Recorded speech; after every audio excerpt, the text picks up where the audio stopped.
The average American family has over $105,000 in debt, and a recent report shows bankruptcies could go up soon. But bankruptcy isn't the only option for families facing overwhelming debt.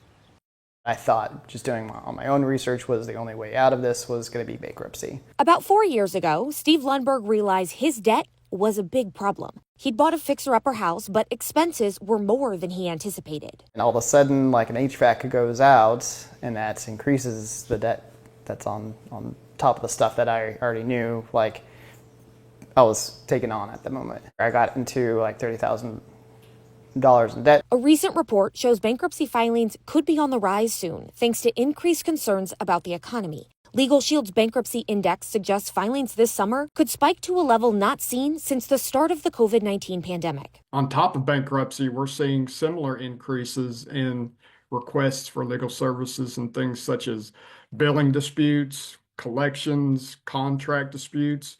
Those things are leading indicators for future calls for bankruptcy. If every month you're borrowing to make ends meet, you are a serious candidate for bankruptcy. Americans are being told to expect prices to go up, and attorney Ben Farrow believes that is why more families are thinking about bankruptcy. And once that uncertainty hits, you start looking at your own budget without a lot of savings, or even if you had a savings, if you don't have 3 to 6 months of savings, you're probably a little bit scared right now. In Lundberg's case, he was able to get help from a debt counselor, and about 2.5 years later, his finances were back under control. I'd say the biggest lesson was to control your fear around money, but also look at alternatives. Weigh your options. Don't just pick the first thing that says, hey, you should do bankruptcy. He followed a strict budget and was able to negotiate lower interest rates for his outstanding debt. That's something most creditors will consider, and it can be a big help if you're hoping to avoid bankruptcy.